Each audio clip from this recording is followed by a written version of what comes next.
Assalamualaikum. Kumpulan kami akan membentangkan tentang cadangan perniagaan Food Delicious, from traditional to modern. Berikut merupakan carta organisasi bagi perniagaan Food Delicious di mana saya, Siti Nurul Natasha binti Mujib selaku pengarah Food Delicious.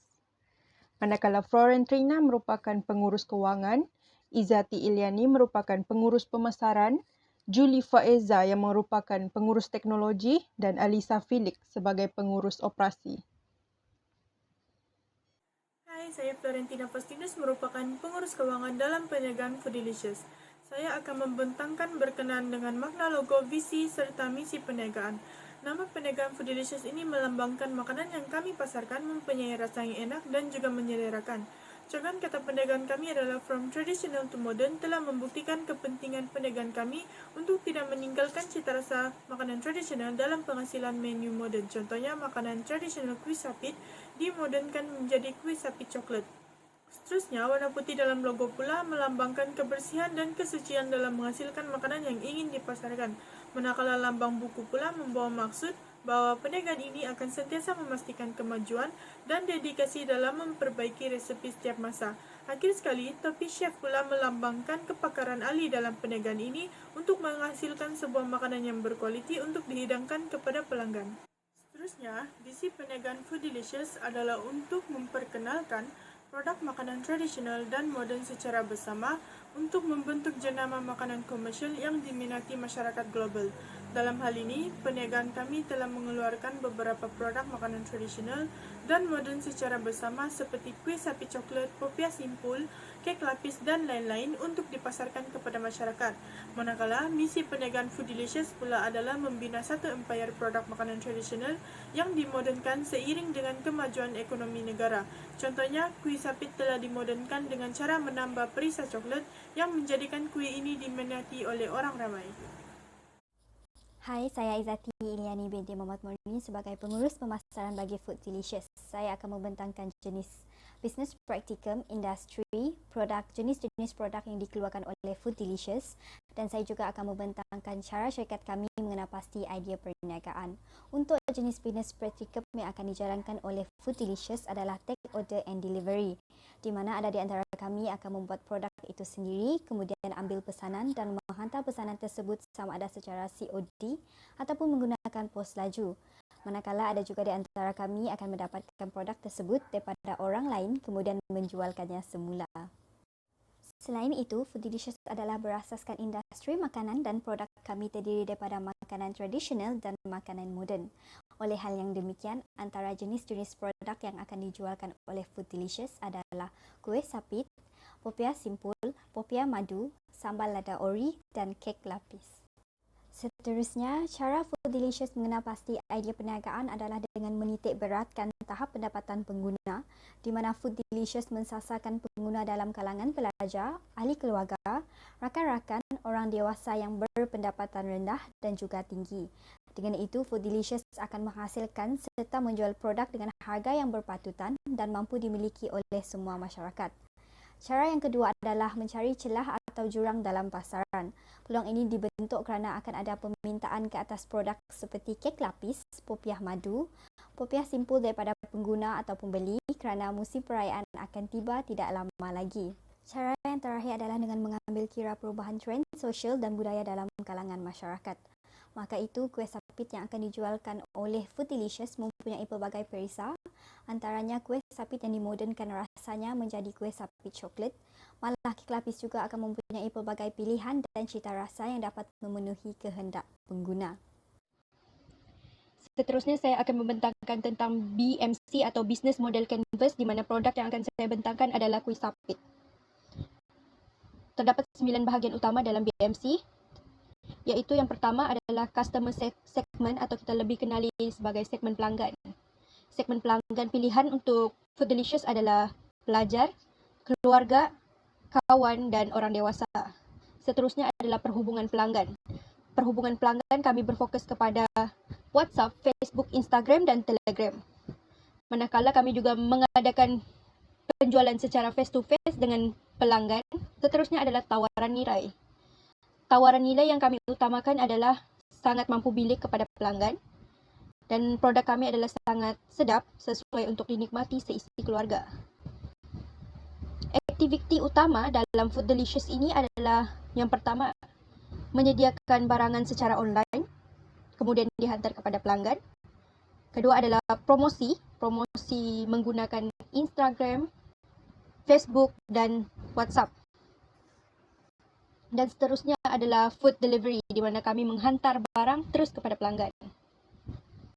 Dari segi rakan niaga utama, kami mempunyai rakan niaga utama iaitu Sapit Supplier yang merupakan pembekal sapit utama kami.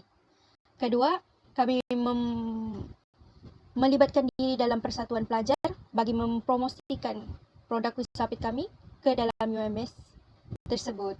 Dan seterusnya universiti dan packaging supplier sebagai supplier untuk memastikan kami sentiasa menghasilkan produk yang berkualiti dan dalam packaging yang menarik.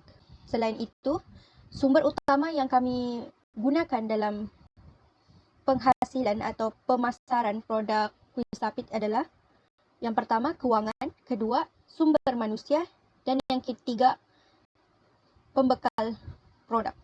Seterusnya adalah aliran pelanggan. Di sini kami memasarkan 4 jenis sapit utama iaitu sapit asli, sapit coklat, sapit peanut, dan sapit mix.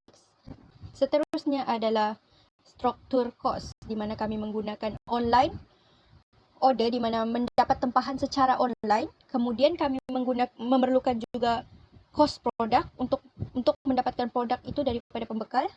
Ketiga adalah pemasaran, dan yang keempat adalah packaging pack, di mana kami menggunakan packaging yang menarik untuk menarik minat pelanggan. Dan yang terakhir adalah channel atau lebih kita kenali sebagai saluran pemasaran. Saluran pemasaran yang kami gunakan adalah social media, seperti utamanya ialah Instagram dan Facebook. Yang kedua adalah student chat group, di mana kami menggunakan chat-chat dihantar terus kepada persatuan-persatuan atau ke dalam setiap fakulti grup messenger di Telegram ataupun di Facebook. Kami terus menggunakan online preparing order, di mana setiap kali pelanggan meminta tempahan, kami akan menerima tempahan secara online dan menggunakan cash on delivery terutamanya, kerana sesuai untuk memudahkan pelanggan untuk terus menikmati produk kami. Saya Juli Fahiza binti Jeffrey, merupakan pengurus teknologi di dalam Food Delicious. Saya akan membentangkan 5 risiko perniagaan yang mungkin dihadapi oleh Food Delicious. Yang pertama ialah mengalami kerugian. Kerugian merupakan salah satu risiko perniagaan yang paling dielakkan dan juga risiko utama bagi setiap peniaga yang tidak mempunyai pengalaman. Perniagaan kami mungkin sahaja mengalami kerugian di mana produk untuk dijual tidak mempunyai pelanggan yang banyak. Yang kedua ialah kekurangan pelanggan. Ia boleh berpunca daripada kesukaran untuk meraih kepercayaan dan keyakinan pelanggan terhadap perniagaan baru untuk membeli produk yang dijual. Yang ketiga, menghadapi saingan daripada peniaga lain. Food Delicious perlu berhadapan dengan pesaing dalam industri yang sama, terutamanya kepada peniaga lama, dan menjadikan Food Delicious sukar untuk menjual produk makanan tersebut. Risiko yang keempat ialah masalah untuk mempromosikan produk. Untuk memasarkan dan mempromosikan produk makanan, salah satu faktor yang menjadi cabaran ialah kurangnya masa untuk terus mempromosikan produk yang dijual. Ini juga menyebabkan Food Delicious sukar untuk mencari atau mendapatkan pelanggan. Dan risiko yang terakhir ialah faktor ekonomi. Ekonomi yang berubah seperti kenaikan harga barangan pada masa kini menjadikan modal untuk menghasilkan produk makanan tersebut adalah tinggi. Selamat sejahtera, nama saya Elisa Felix, selaku pengurus operasi Food Delicious. Terdapat 4 plan sandaran dalam perniagaan kami. Yang pertama ialah mempelbagaikan platform promosi jualan. Misalnya mempromosikan produk kami di aplikasi yang banyak digunakan pada masa kini seperti Shopee, TikTok, dan juga WhatsApp. Kedua ialah memperkenalkan produk baru. Sekiranya produk yang kami jual itu kurang mendapatkan perhatian atau sukar untuk dijual, maka kami akan coba untuk memperkenalkan produk yang baru. Yang ketiga ialah pembekal. Ini hanya akan dilakukan sekiranya terdapat masalah dengan pembekal untuk membekalkan produk jualan kepada kami, maka kami akan mencuba untuk mencari pembekal yang lain. Dan yang terakhir ialah promosi. Contohnya pemberian voucher diskaun, harga pelajar dan juga penawaran harga murah. Kesimpulannya, Food Delicious merupakan sebuah industri yang berfokus kepada penghasilan makanan untuk pelanggan. Dalam hal ini, perniagaan kami menghasilkan produk makanan tradisional dan modern untuk memberikan variasi pilihan kepada pelanggan. Justru itu, kepelbagaian yang unik dalam penghasilan produk makanan dapat menarik lebih banyak pelanggan di masa hadapan. Itu sahaja daripada kumpulan kami. Sekian dan terima kasih.